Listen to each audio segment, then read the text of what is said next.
ஒரே ஒரு சாட்சி மட்டும் உங்ககிட்ட கண்டிப்பா நான் சொல்லணும்னு எனக்கு மனசுல தோணிட்டே இருக்குது. பிரின்சிமா உங்களுக்கு எல்லாருக்கும் தெரிஞ்சிருக்கும்னு நினைக்கிறேன். அவளுக்கு 2 பிள்ளைகள் பெற்றெடுக்கும் பொழுதும் பல வேதனைகளை அவ அடைஞ்சா.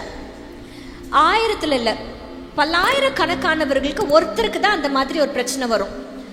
அவ உண்டாயிருக்கிறா அப்படின்னு தெரிஞ்ச அந்த நாள்ல இருந்து கிட்டத்தட்ட 8 மாசம் வரைக்கும் ஓயாம வாந்தி, எதுவுமே சாப்பிட முடியல, தண்ணி கூட குடிக்க முடியாது, கம்ப்ளீட்டா டீஹைட்ரேட்டட் ஆயிட்டாங்க.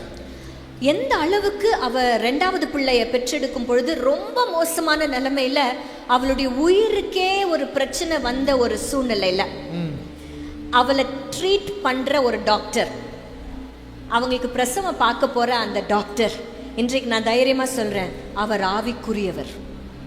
ஒரு ஆவிக்குரிய டாக்டரை கர்த்தர் அந்த பிள்ளைகளுக்கு கொடுத்தார்.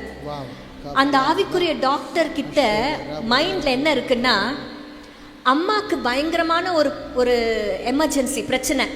இப்ப அம்மாவை காப்பாத்துவாங்களா பிள்ளைய காப்பாத்துவாங்களா? நீங்களே சொல்லுங்க. யாரை தான் காப்பாத்தணும்?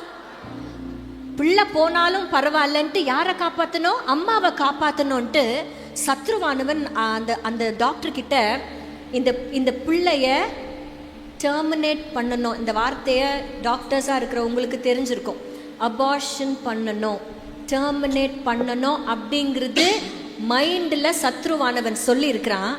ஆனால் ஒரு நாளுக்குள்ள கூட அந்த டாக்டர், நான் சொன்னல ஆவிக்குரியவர், எல்லாவற்றையும் ஆராய்ந்து நிதானிக்கிறவர், வாய் திறந்து இந்த 2 வார்த்தைகளையும் வாய் திறந்து சொல்லவே இல்லை. அது ஒரு நாளில் உச்சகட்டத்துக்கு போனப்போ she refused all the treatments, எல்லாத்தையும் எடுத்துட்டு ஓரமாக அப்படியே படுத்துக்கிட்டு இருக்கிறாங்க. அவங்களால வாயை திறந்து பேச முடியாத ஒரு நிலைமையில இந்த டாக்டர் எடுத்த முடிவு என்ன தெரியுமா? நான் ஜெபிக்க போகிறேன். எல்லாத்தையும் எடுத்துட்டு ஓரமாக ஒரு படுக்கையில் அவங்கள போட்டுட்டு அந்த டாக்டரும் பிரின்சிமாவும் அந்நிய பாஷையில் பேசி ஜெபிக்க ஆரம்பித்தாங்க. நடந்த சம்பவம் என்ன? அந்த அறை முழுவதுமாய் தேவ பிரசன்னம் நிறைந்தது.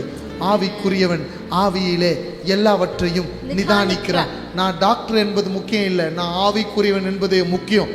ஆவியிலே அவர் அந்த ஸ்டெத்தஸ்கோப் எல்லாத்தையும் ஓரம் வச்சுட்டு அந்நிய பாஷை பேச ஆரம்பிச்சாரு. இதுவரைக்கும் ஏற்படாத ஒரு வல்லமை அந்த அறைக்குள்ளே இறங்கினது. அந்த பிள்ளை பிறப்பதற்கு விரோதமாய் எழும்பப்பட்ட ஒரு யுத்தம், 8 மாதங்களாய் இருந்த அந்த யுத்தத்தை கர்த்தர் ஜெயமாய் ஜெயமாய் ஜெயமாய் மாற்றினார். she got healed. அவ பிள்ளையும் பெற்றெடுத்தா. அந்த பிள்ளையை பெற்றெடுத்து முதல் வருஷம் பிறந்த நாள் அந்த டாக்டர் வந்து சாட்சி சொன்னதை நாங்க பார்த்தோம். ஆமென்.